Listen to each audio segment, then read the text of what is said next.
Most people across the world pray to God. They ask for things from God.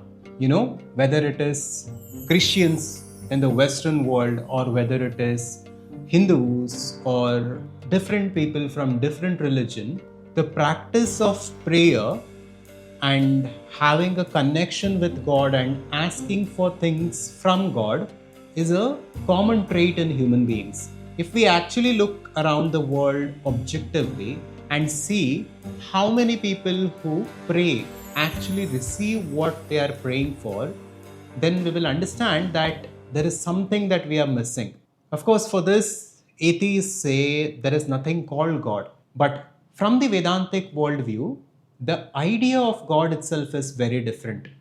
So, today we will understand what God is and how to live our ideal life, a life of clarity, purpose, abundance, and fulfillment by the understanding of that infinite intelligence or God. The topic for this particular video is that God respects our choices. So we have the saying within Adhvaitha conscious society which goes like this: God honors your choices, not your prayers.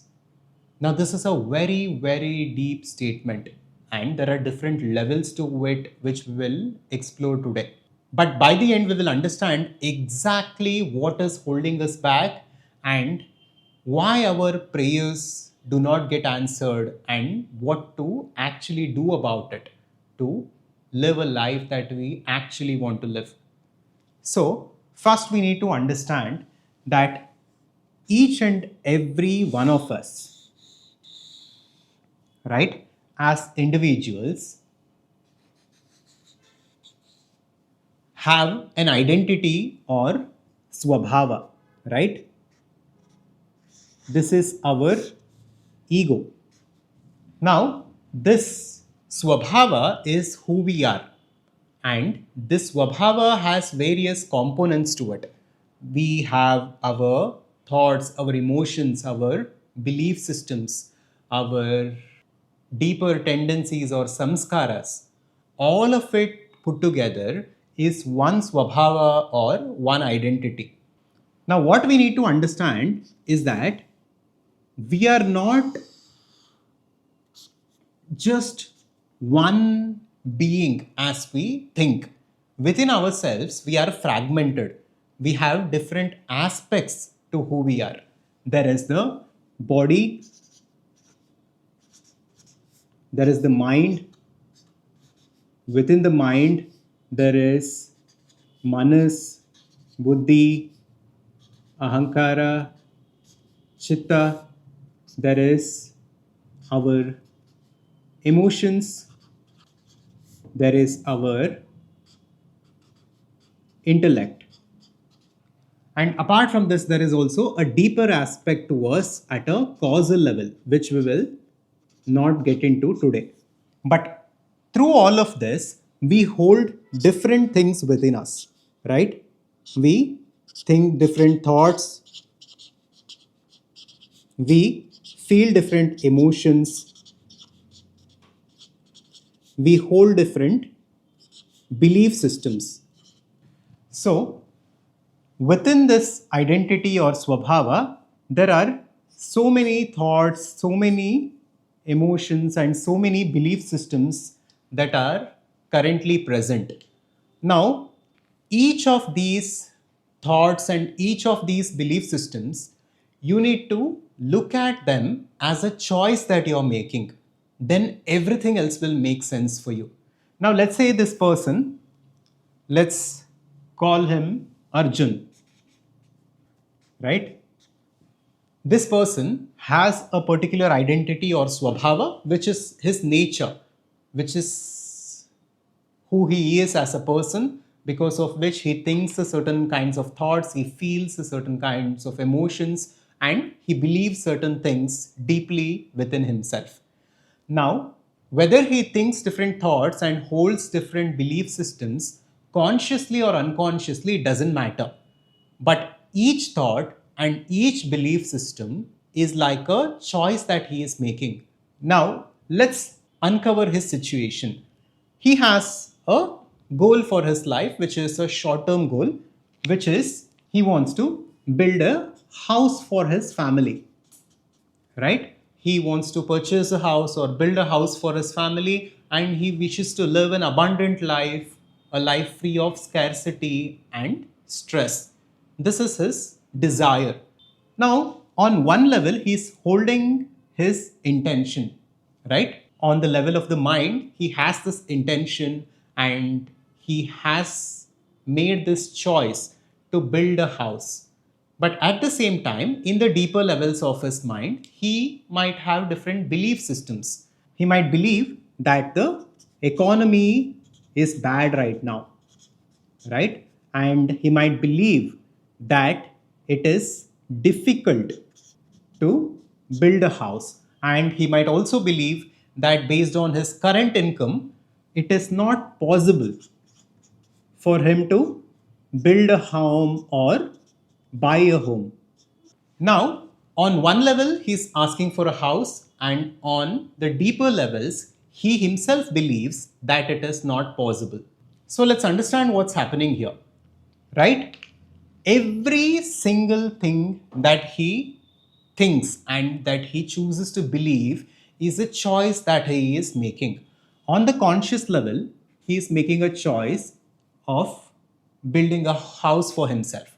But on the deeper levels, he has made a choice that it is not possible because of his situation. This is a common pattern in most of us. On the surface, we talk about achieving great things, we talk about doing great things. But at the deeper level, we have certain belief systems and choices that we have made unconsciously that are holding us back.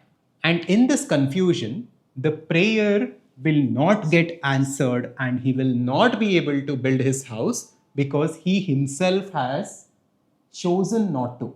So, it is not that God is not answering our prayers. From the worldview of Vedanta, God is nothing but the infinite consciousness or the infinite intelligence that is in and through everything, that is in and through all things, including ourselves. That is why the Chandogya Upanishad says, Sarvam Kalvidam Brahma. Every aspect of this existence is that intelligence or God, and that God has the power to make anything possible because it is infinite potential and that is within us, and that has the power to bring us what we need at the right time, and it has the power to make our ideal life possible.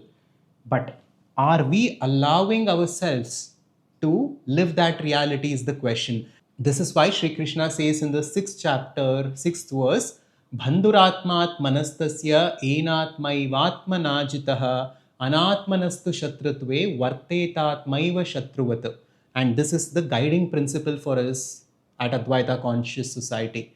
And we have an elaborate 6-month journey for senior professionals and entrepreneurs where we just focus on this singular aspect of working on ourselves and our swabhava at a deep level to make transformation possible, because Krishna says in this verse that you yourself are holding you back. Nobody is holding you back. God is not against you, the world is not against you, you are against yourself.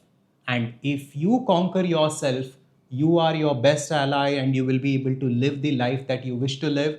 But if you fail to do so, and if you cannot conquer yourself at all levels, at the level of the body, at the level of the mind, at the level of the emotions, intellect, and the deeper aspects of our being, if we do not conquer ourselves and if we do not address our own thoughts and belief systems at a very deep level, and if we do not make them congruent with our ideal life, then our ideal life is never possible for us.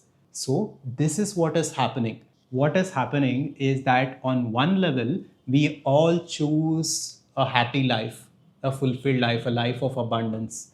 But on a deeper level, we talk about how the economy is bad, how AI is taking over everything, and how it is difficult to buy a house or live a fruitful life and we have accepted at a deeper level that stress, anxiety, and poverty, and all that stuckness that we go through is normal and it is a part of my life. We ourselves have chosen this reality that we are experiencing.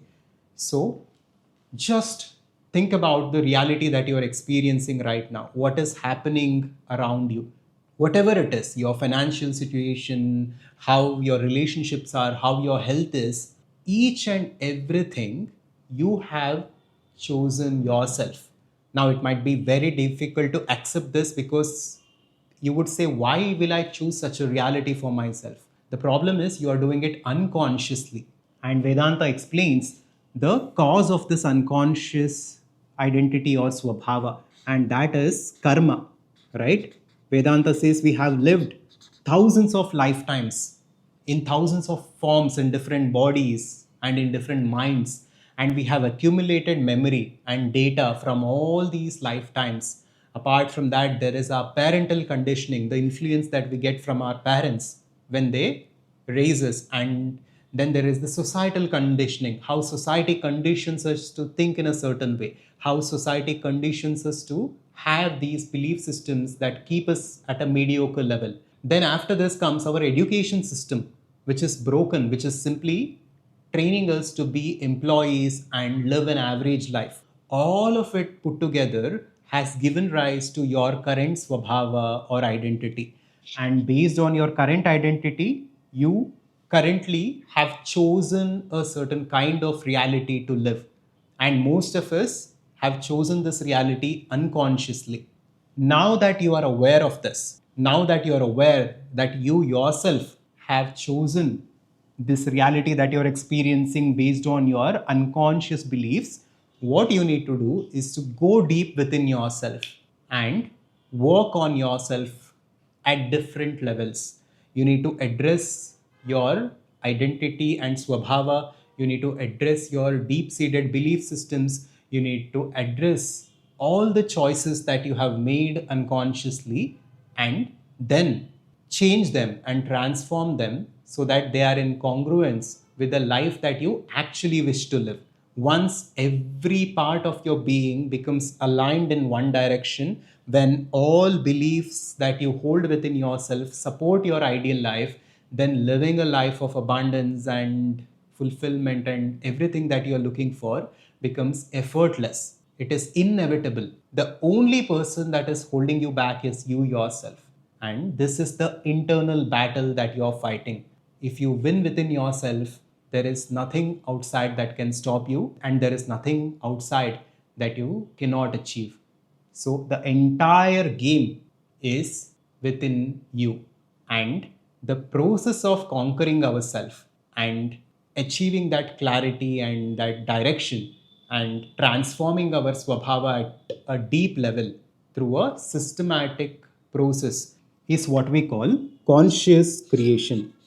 So, conscious creation is a framework and a process that we have developed within Advaita Conscious Society, where we help individuals work on their deepest level, that is their swabhava, through which everything transforms their body, their mind, their emotions, their intellect, and we address the deep seated choices that they have made.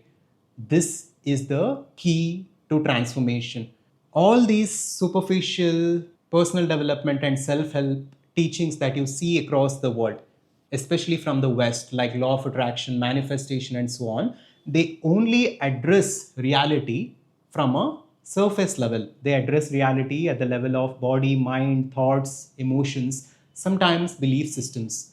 But Vedanta goes very, very deep. It talks about our deepest identity, and beyond that, it states we are consciousness, we are the infinite intelligence. Aham Brahmasmi, says the Upanishads, which means I am truly infinite. This Swabhava also is just a mask that I am wearing, and this Swabhava has given rise to certain conscious and unconscious choices, and that God or that intelligence is simply respecting your choices. God is simply allowing you to live a reality based on the choices that you have made. because God is so gracious, God is so powerful, and God does not want to impose a reality on you. God respects your free will. God loves you so much that He allows you to experience a life of struggle and a life of poverty and a life of stress and anxiety, not because He wants that for you, but you have chosen it for yourself based on your karma and your own actions and your unconscious choices. You have chosen this reality. And that God or that infinite intelligence, flows through this swabhava and gives rise to a reality for that swabhava or that identity to experience.